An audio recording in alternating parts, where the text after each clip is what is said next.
Hello दोस्तों, तो कैसे हो? उम्मीद करते हैं कि आप लोग ठीक होइएगा। आज हम क्लास 12 के हिंदी चैप्टर 1 बातचीत के ऑब्जेक्टिव लेकर के आया हूं। तो चलिए देखते हैं। 100 अजान एक सुजान नामक उपन्यास के उपन्यासकार कौन है? तो इसके उपन्यासकार है बालकृष्ण भट्ट। दूसरा प्रश्न है, हिंदी के एडिशन निम्नलिखित में से कौन कहे जाते हैं? तो बालकृष्ण भट्ट है, यही कहे जाते हैं। ठीक है। दूसरा प्रश्न है, बालकृष्ण भट्ट की रचना निम्न में से कौन है? तो ये है बातचीत। बातचीत नाम का एक पाठ है, यही बालकृष्ण भट्ट लिखा था, ऐसे निबंध है। ठीक है। चलिए दूसरा प्रश्न की ओर देखते हैं। बातचीत के जरिए भाप बनकर क्या बाहर निकल जाता है ना? तो ये मवाद और धुआं बनकर के बाहर निकल जाता है। दूसरा प्रश्न है, बालकृष्ण भट्ट की माता का नाम क्या है? तो बालकृष्ण भट्ट के माता का नाम पार्वती देवी है। ठीक है। दूसरा प्रश्न है, निबंध लेखक की दृष्टि से भारतेंदु युग कैसा था? तो ये कैसा है? तो उर्वर है। अगला प्रश्न है, बातचीत शीर्षक निबंध के अनुसार जो कुछ मवाद या धुआं जमा रहता है वह भाप बनकर निकल पड़ता है। कैसे? तो बातचीत के जरिए से। कोई बातचीत होता है, जो बातचीत करते हैं उसके जरिए क्या निकल होता है? भाप बन करके निकल जाता है। ठीक है। तो अगला प्रश्न को देखते हैं। जैसा काम वैसा परिणाम किस लेखक द्वारा रचित है ना? तो ये बालकृष्ण भट्ट के द्वारा रचित है। बालकृष्ण भट्ट के पिता का नाम क्या है? दूसरा प्रश्न है, बालकृष्ण भट्ट के पिता का नाम क्या है? इसका पिता का नाम बेनी प्रसाद भट्ट है। अगला प्रश्न है, दमयंती स्वयंवर किस लेखक की रचना है? तो ये है बालकृष्ण भट्ट की रचना है। ठीक है। अगला प्रश्न है, बालकृष्ण भट्ट की रचना बातचीत क्या है? तो एक तरह से यह निबंध है, ललित निबंध आप इसको बोल सकते हैं। अगला प्रश्न है 12 नंबर, बालकृष्ण भट्ट किस युग के निबंधकार थे? तो ये जो है से भारतेंदु एक निबंधकार माने जाते हैं। अगला प्रश्न है, मनुष्य की बातचीत का उत्तम तरीका क्या है? तो उत्तम तरीका यही है कि अवाक होकर अपने से बातचीत करना। अगला प्रश्न है, संवाद में सबसे महत्वपूर्ण क्या है? तो संवाद में सबसे महत्वपूर्ण आत्मीयता है। ठीक है, आत्मीयता। अगला प्रश्न को देखते हैं। बालकृष्ण भट्ट का जन्म कब हुआ था? तो बालकृष्ण भट्ट का जन्म हुआ था 23 जुलाई 1844 को। ठीक है। अगला प्रश्न है, संयोगिता स्वयंवर किसकी रचना है? तो ये श्रीनिवास जी ने लिखे हुए हैं। ठीक है, श्रीनिवास जी का ये लिखा हुआ है। अगला प्रश्न है, बातचीत शीर्षक निबंध के अनुसार रस का समुद्र किसकी बातचीत में उमड़ चला जाता है? तो ये दो सहेलियों के बीच के जो बातचीत होता है ना, से बहुत सारा बातचीत होता है, गपशप हंसी मजाक जैसा चाहे वैसा बात आपस में कर सकते हैं। ठीक है। अगला प्रश्न है, वाद विवाद संवाद क्या है? तो वाद विवाद संवाद है आलोचनात्मक। ठीक है। अगला प्रश्न है, बालकृष्ण भट्ट ने कौन सा मासिक पत्र निकाला था? तो ये हिंदी प्रदीप निकाला था। ठीक है। दूसरा है, बातचीत किस विद्या की रचना है? तो ये निबंध है।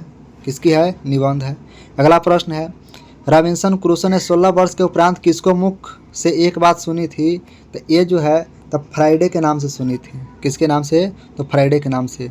चलिए अगला प्रश्न को देखते हैं। बातचीत शीर्षक निबंध के निबंधकार कौन है? ठीक है। तो इसका निबंधकार है बालकृष्ण भट्ट। ठीक है। बातचीत के माध्यम से बालकृष्ण भट्ट क्या बतलाना चाहते हैं? तो ये बताना चाहते हैं, बातचीत की शैली बताना चाहते हैं। ठीक है। अगला प्रश्न है, भट्ट जी को किसने अंग्रेजी साहित्य के एडिशन और स्टील के श्रेणी में रखा था? तो ये रामचंद्र शुक्ल जी ने रखा था। कौन रखा था? रामचंद्र शुक्ल जी ने। चलिए अगला प्रश्न की ओर देखते हैं। बालकृष्ण भट्ट का निवास स्थान कौन सा है? तो बालकृष्ण भट्ट का निवास स्थान है इलाहाबाद, उत्तर प्रदेश। अगला प्रश्न है, बालकृष्ण भट्ट के किस पत्रिका का संपादन किया था? तो ये हिंदी प्रदीप के नाम का किया था। दूसरा प्रश्न है, बालकृष्ण भट्ट ने हिंदी प्रदीप नामक मासिक पत्रिका निकालना कब प्रारंभ किया? तो ये 1877 में प्रारंभ किया था। ठीक है। अगला प्रश्न को देखते हैं। बालकृष्ण भट्ट के पिता पेशे से क्या थे? तो ये व्यापार थे। ठीक है। कौन सा उपन्यास बालकृष्ण भट्ट द्वारा रचित है? तो यह है 100 अजान एक सुजान। ठीक है, 100 अजान एक सुजान। अगला प्रश्न की ओर देखते हैं।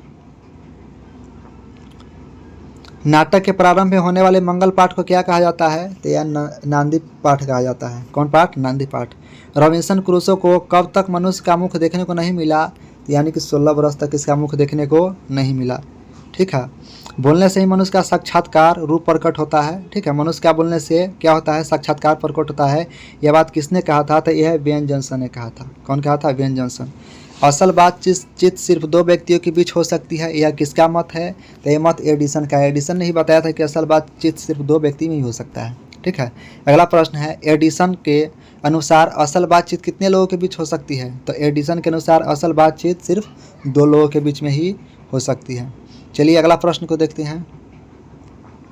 बातचीत के मन किस प्रकार का हो जाता है? बातचीत से मन किस प्रकार का होता है? तो वो मन जो होता है हल्का होता है और स्वस्थ होता है। ठीक है। किसके न होने से सृष्टि गूंगी प्रतीत होती है? तो अगर मनुष्य में वाक शक्ति नहीं होती तो सारी सृष्टि क्या होता? गूंगा होता। ठीक है। अगर वाक शक्ति नहीं होती तो सारी सृष्टि गूंगा होता। बोलने की शक्ति मनुष्य के अंदर यही है जिससे अपने दुख सुख एक दूसरे से शेयर कर सकते हैं। आर्ट ऑफ कन्वर्सेशन कहाँ के लोगों में सर्वाधिक प्रचलित है? तो यह यूरोप के लोगों में है। ठीक है। बालकृष्ण भट्ट किस काल के रचनाकार माने जाते हैं? तो ये आधुनिक काल के रचनाकार है। ठीक है।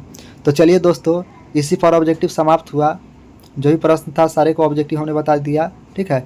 अब इसको चाहे तो आप स्क्रीनशॉट ले सकते हैं या हम इसको शॉर्ट वीडियो करके है ना तो अपलोड कर देंगे, वहाँ से भी आप इसे स्क्रीनशॉट ले लीजिएगा। और इंटर के जो बिहार बोर्ड के विद्यार्थी हैं उन सभी के लिए क्या है ये बहुत ही महत्वपूर्ण है, बहुत ही ज़रूरी है। चलिए ठीक है। तो वीडियो को